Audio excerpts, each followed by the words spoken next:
வணக்கம். ஆகாஷவாணி.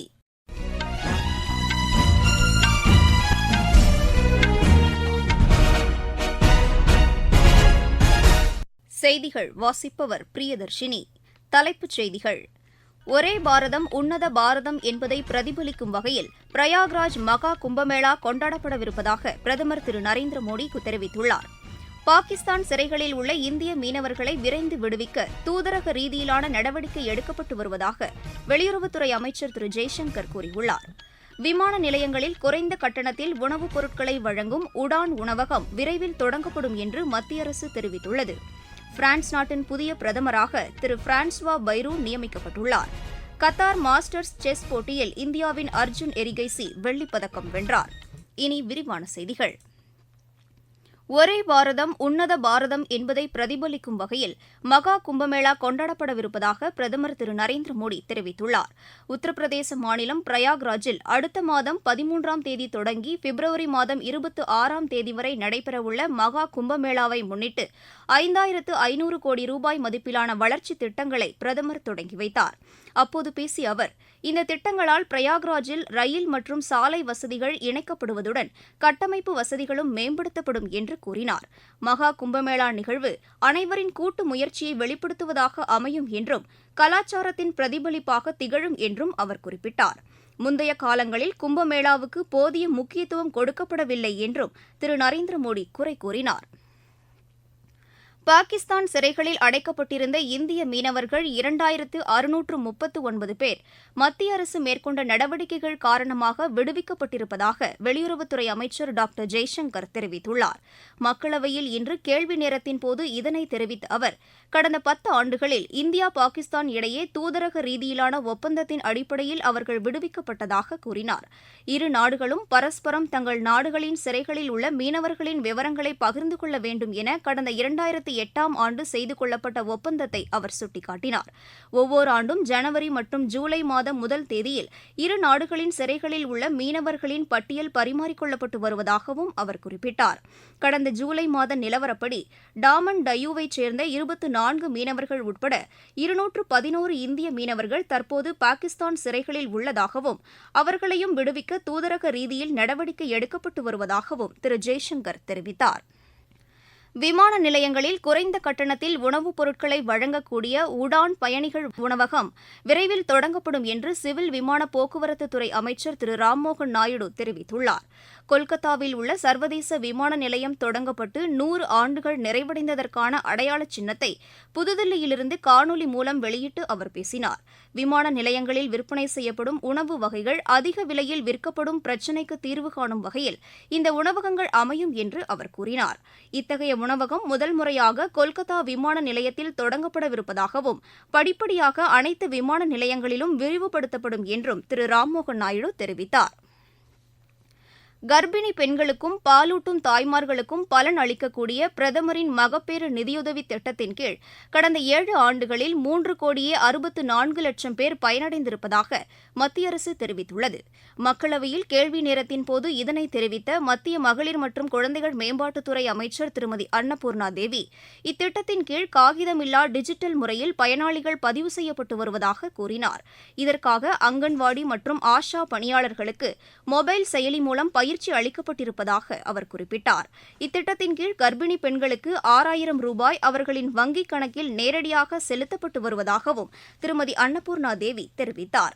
நீங்கள் கேட்டுக்கொண்டிருப்பது ஆகாஷவாணியின் செய்தி அறிக்கை.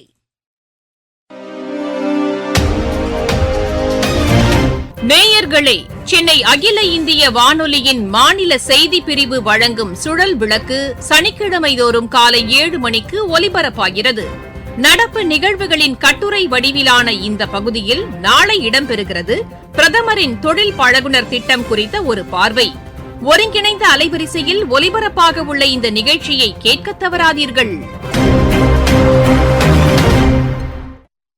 இலங்கை அதிபர் திரு அனுரகுமார திசநாயக்கே 3 நாள் பயணமாக நாளை மறுநாள் இந்தியா வருகிறார். புதுதில்லியில் இன்று செய்தியாளர்களிடம் பேசிய வெளியுறவுத்துறை செய்தித் தொடர்பாளர் திரு ரந்தீர் ஜெய்ஸ்வால், இலங்கை அதிபராக பொறுப்பேற்ற பின் திரு அனுரகுமார திசநாயக்கே முதல் முறையாக இந்தியாவுக்கு வரவிருப்பதாக கூறினார். தமது பயணத்தின்போது இலங்கை அதிபர், குடியரசுத் தலைவர் திருமதி திரௌபதி முர்மு, பிரதமர் திரு நரேந்திர மோடி உள்ளிட்டோரை சந்தித்து இருதரப்பு மற்றும் சர்வதேச விவகாரங்கள் குறித்து பேச்சுக்கள் நடத்தவுள்ளதாக அவர் தெரிவித்தார். தலைநகர் தில்லியில் வர்த்தக நிகழ்ச்சியில் பங்கேற்கும் இலங்கை அதிபர் புத்த கயாவிற்கும் செல்லவிருப்பதாக திரு ரந்தீர் ஜெய்ஸ்வால் கூறினார். அடுத்த ஆண்டிற்குள் காசநோயை முற்றிலும் ஒழிக்க இலக்கு நிர்ணயிக்கப்பட்டு அதற்கான தேசிய அளவிலான திட்டம் வகுக்கப்பட்டுள்ளதாக மத்திய அரசு தெரிவித்துள்ளது. மக்களவையில் இன்று கேள்வி நேரத்தின்போது இதனை தெரிவித்த சுகாதாரத்துறை இணையமைச்சர் திருமதி அனுப்பிரியா பட்டேல், கடந்த 2015ஆம் ஆண்டில் 1,00,000 பேருக்கு 237 என்ற அளவில் இருந்த காசநோயாளிகளின் எண்ணிக்கை கடந்த ஆண்டில் 195ஆக குறைந்துள்ளது என்று கூறினார். இது 17.7% குறைவாகும் என்றும் அவர் குறிப்பிட்டார். ஐநா அமைப்பு காசநோயை வரும் 2030ஆம் ஆண்டுக்குள் ஒழிக்க திட்டமிட்டுள்ள நிலையில் 5 ஆண்டுகளுக்கு முன்னரே இந்தியாவில் அந்த நோய் இல்லாத நிலையை உருவாக்க நடவடிக்கை எடுக்கப்பட்டு வருவதாக அவர் தெரிவித்தார். இந்த நோயால் ஏற்படும் இறப்பு விகிதமும் 21% குறைந்துள்ளதாகவும் திருமதி அனுப்பிரியா பட்டேல் கூறினார். உடல் உறுப்புகள் தானம், உறுப்பு மாற்று அறுவை சிகிச்சைகள் மத்திய அரசு மேற்கொண்டு வரும் விழிப்புணர்வு காரணமாக அதிகரித்துள்ளதாக மத்திய சுகாதாரத்துறை இணையமைச்சர் திரு பிரதாப் ராவ் ஜாதவ் தெரிவித்துள்ளார். மக்களவையில் கேள்வி நேரத்தின்போது இதனை தெரிவித்த அவர், கடந்த 2023ஆம் ஆண்டு 18,000 உறுப்பு மாற்று அறுவை சிகிச்சைகள் நடைபெற்றிருப்பதாகவும் 16,542 பேர் உடல் உறுப்புகள் தானம் செய்வதற்கு பதிவு செய்திருப்பதாகவும் அவர் கூறினார்.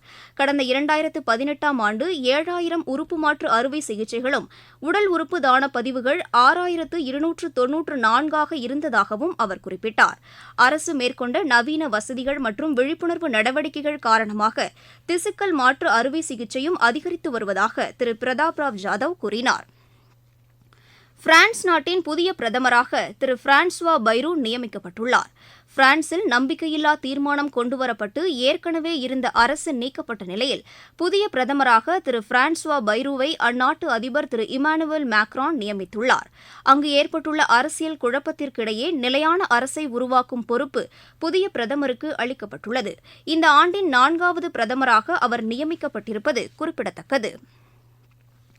உக்ரைனின் எரிசக்தி அமைப்புகள் மீதும் பல்வேறு பகுதிகளிலும் ரஷ்ய படைகள் இன்று அதிகாலை ஏவுகணை தாக்குதலை நடத்தியதாக உக்ரைன் வெளியுறவுத்துறை அமைச்சர் திரு ஆண்ட்ரி சைபிஹா தெரிவித்துள்ளார். உக்ரைனின் மின்சார கட்டமைப்புகளை குறிவைத்து நடத்தப்பட்ட இந்த தாக்குதலால் பல்வேறு பகுதிகளில் மின் இணைப்பு துண்டிக்கப்பட்டதால் பொதுமக்கள் பாதிக்கப்பட்டிருப்பதாக சமூக வலைதளத்தில் அவர் தெரிவித்துள்ளார். இந்நிலையில் பொதுமக்கள் வசிக்கும் பகுதிகளில் உள்ள கட்டமைப்புகளின் மீது தாங்கள் தாக்குதல் நடத்தவில்லை என்று ரஷ்யா மறுப்பு தெரிவித்துள்ளது. கத்தார் மாஸ்டர்ஸ் செஸ் போட்டியில் இந்தியாவின் அர்ஜுன் எரிகைசி வெள்ளிப்பதக்கம் வென்றார். ரஷ்யாவின் ஆண்ட்ரே எசிபென்கோவுடனான இறுதிச் சுற்று ஆட்டம் டிராவில் முடிவடைந்ததை அடுத்து அர்ஜுன் எரிகைசி 7 புள்ளிகளுடன் 2வது இடத்தை பிடித்தார். உலக செஸ் சாம்பியன் போட்டியில் பட்டம் வென்ற குகேஷுக்கு 5 கோடி ரூபாய் பரிசுத் தொகையை தமிழக அரசு அறிவித்துள்ளது. உலகக்கோப்பை ஜூனியர் வாழ்வீச்சு போட்டி பாங்காக்கில் இன்று தொடங்கியது. நாளை மறுநாள் வரை நடைபெறவுள்ள இப்போட்டியில் இந்தியாவின் சார்பில் 7 பேர் பங்கேற்றுள்ளனர். ஒடிஷா மாஸ்டர்ஸ் பேட்மிண்டன் போட்டியில் இந்தியாவின் ரித்விக் சஞ்சீவி அரையிறுதிக்கு முன்னேறியுள்ளார். இன்று நடைபெற்ற ஆடவர் ஒற்றையர் பிரிவு காலிறுதி ஆட்டத்தில் அவர் 4-21, 21-19, 21-13 என்ற செட் கணக்கில் சீனாவின் ஹூ ஜி ஆனை வென்றார். ஸ்ரீயான்ஷி வலிஷெட்டி, தான்வி சர்மா, தருண் மணப்பள்ளி ஆகியோரும் ஒற்றையர் பிரிவுகளில் அரையிறுதிக்கு முன்னேறியுள்ளனர். கலப்பு இரட்டையர் பிரிவில் ரோஹன் கபூர், ருத்விகா ஷிவானி இணையும் அரையிறுதிக்கு முன்னேறியுள்ளது. ஷோலாப்பூரில் நடைபெற்று வரும் சர்வதேச மகளிர் டென்னிஸ் போட்டியில் இந்தியாவின் சஹஜா யமலப்பள்ளி, வைஷ்ணவி அத்கர் இணை அரையிறுதிக்கு முன்னேறியுள்ளது. அடுத்த ஆண்டு நடைபெறவுள்ள IPL கிரிக்கெட் போட்டிகளை முன்னிட்டு மும்பை அணியின் ஃபீல்டிங் பயிற்சியாளராக இங்கிலாந்தின் கார்ல் ஹாப்கின்சன் நியமிக்கப்பட்டுள்ளார்.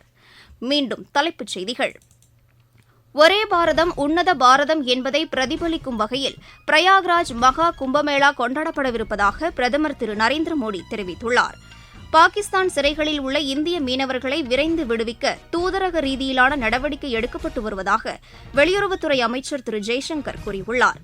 விமான நிலையங்களில் குறைந்த கட்டணத்தில் உணவுப் பொருட்களை வழங்கும் உடான் உணவகம் விரைவில் தொடங்கப்படும் என்று மத்திய அரசு தெரிவித்துள்ளது. பிரான்ஸ் நாட்டின் புதிய பிரதமராக திரு பிரான்சுவா பைரூ நியமிக்கப்பட்டுள்ளார்.